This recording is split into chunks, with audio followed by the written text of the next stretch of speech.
कभी सोचा है कि सच्चा ज्ञान आखिर मिलता कहाँ से है? क्या वो मोटी मोटी किताबों में छिपा है या फिर जिंदगी के खट्टे मीठे अनुभवों में? हरमन हेस की शानदार कहानी सिद्धार्थ बस इसी एक सवाल के जवाब की तलाश है। एक ऐसी तलाश जो किसी बाहरी दुनिया की नहीं बल्कि अपने ही मन के अंदर की है। तो कहानी शुरू होती है एक बहुत ही बुनियादी सवाल से। एक ऐसा सवाल जो शायद हम सब ने कभी ना कभी खुद से जरूर पूछा होगा। क्या असली समझ, असली ज्ञान किसी गुरु से सीखा जा सकता है या फिर इसे पाने के लिए खुद ही ठोकरें खानी पड़ती हैं?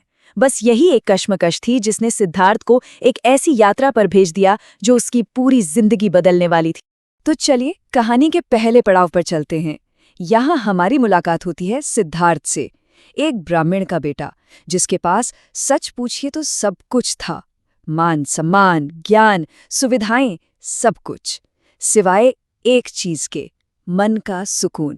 सोचिए जरा, सिद्धार्थ का जन्म हुआ एक बहुत ही माने हुए ब्राह्मण परिवार में। मतलब एक ऐसा माहौल जहां ज्ञान और आध्यात्म की बातें तो जैसे हवा में घुली हुई थीं।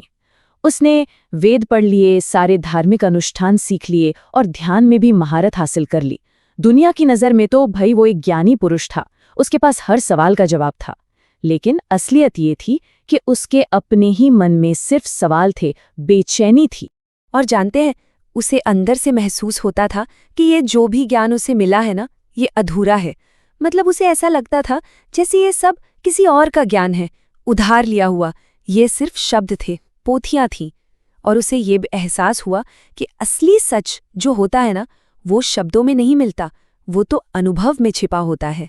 और बस उसने ठान लिया कि उसे ये सच खुद ही खोजना होगा। तो अब आता है कहानी का दूसरा पड़ाव।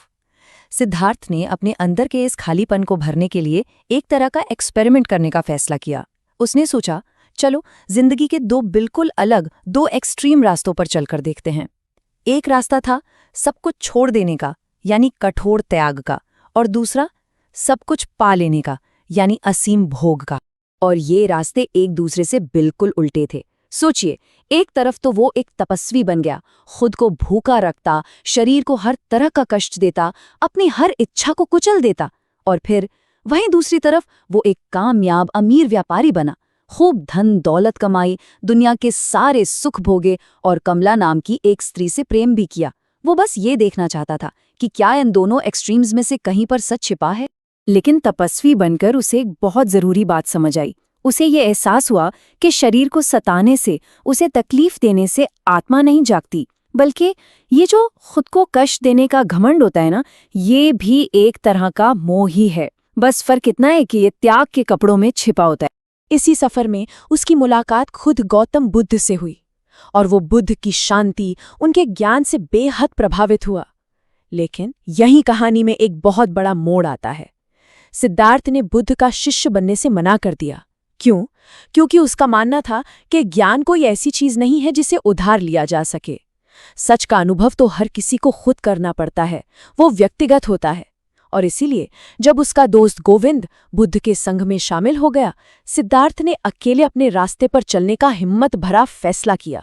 तो इसके बाद सिद्धार्थ ने दुनियादारी को अपनाया। उसने खूब पैसा कमाया, प्रेम किया, हर तरह के सुख का अनुभव किया। लेकिन कई सालों बाद जब वो कामयाबी के शिखर पर था, जानते हैं क्या हुआ? उसे फिर से वही पुराना खालीपन महसूस होने लगा।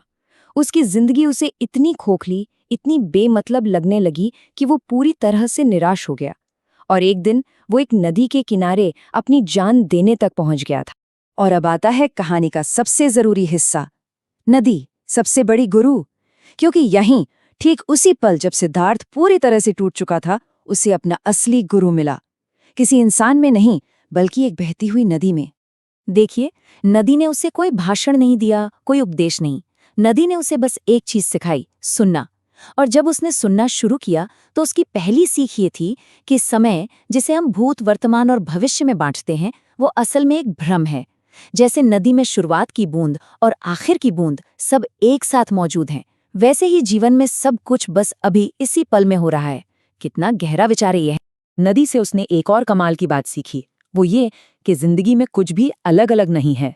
सुख और दुख, अच्छा और बुरा, जन्म और मृत्यु, ये सब एक ही बहाव का हिस्सा है। ठीक वैसे ही जैसे नदी की लहरें और उसकी गहराई, दोनों नदी का ही हिस्सा हैं। आप एक को दूसरे से अलग नहीं कर सकते। एक के बिना दूसरे का कोई मतलब ही नहीं है। और शायद नदी की सबसे गहरी सीख यही थी। उसने सिखाया कि असली शांति जिंदगी से लड़ने में नहीं है, बल्कि उसे, जैसा भी वो है, उसे वैसा ही स्वीकार कर लेने में है। जिंदगी की धारा के खिलाफ तैरने की कोशिश मत करो, उसके साथ बहो। यही असली सुकून है। सोचिए, हम भी तो कितनी बार लहरों के खिलाफ तैरने की कोशिश में ही अपनी सारी ताकत खत्म कर देते हैं ना। लेकिन बात यहीं खत्म नहीं हुई। ज्ञान की यात्रा अभी बाकी थी। उसे एक आखिरी और बहुत ही मानवीय सबक सीखना था। जब उसका अपना बेटा, जिसे वो बहुत चाहता था, उसे छोड़कर चला गया, तो उस जुदाई के दर्द ने उसे प्यार और करुणा का असली मतलब सिखाया। उसे समझ आया कि सच्चा प्यार किसी को बांधना नहीं है, किसी पर हक जताना नहीं है, बल्कि उसे आज़ाद करना है, भले ही उस आज़ादी को देने में कितना ही दर्द क्यों न सहना पड़े। तो अब हम पहुंचते हैं कहानी के आखिरी पड़ाव पर, सिद्धार्थ की अंतिम सीख। तो एक ब्राह्मण, एक तपस्वी, एक अमीर व्यापारी और फिर एक नाविक, ये सारी जिंदगियां जीने के बाद आखिरकार सिद्धार्थ की यात्रा का निचोड़ क्या निकला? चलिए इन सारे धागों को एक साथ जोड़कर देखते हैं। सबसे पहली और सबसे जरूरी बात जो उसे समझ आई वो ये थी कि उसके सफर का कोई भी हिस्सा बेकार नहीं था। हर अनुभव जरूरी था। एक तपस्वी के तौर पर उसने जो सीखा और एक व्यापारी के तौर पर जो जिया, दोनों ही कीमती थे। असल में उसकी गलतियां ही उसकी सबसे बड़ी टीचर बनी। उसने सीखा कि जिंदगी ना तो सिर्फ सब कुछ छोड़ देने में है और न ही सिर्फ सब कुछ पा लेने में। असली रास्ता तो इन दोनों के बीच में है, एक संतुलन में है, जिसे हम मध्य मार्ग भी कहते हैं।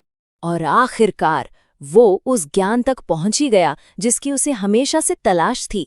और ये ज्ञान उसे किसी किताब से या किसी गुरु से नहीं मिला, ये तो उसके खुद के अनुभवों की आग में तप कर निकला था।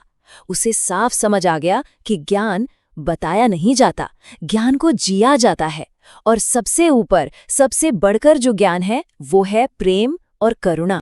और इस पूरी की पूरी यात्रा का जो निचोड़ है ना, वो बस इस एक लाइन में छिपा है, जीवन को पूरी तरह जीना ही आत्मज्ञान है। इसका मतलब क्या है? इसका मतलब ये है कि आत्मज्ञान कोई ऐसी रहस्यमयी मंजिल नहीं है जिसे किसी पहाड़ की चोटी पर जाकर खोजना है। नहीं, ये तो बस हर पल को, चाहे वो सुख का हो या दुख का, पूरी तरह से, पूरी जागरूकता और स्वीकृति के साथ जीने की एक कला है।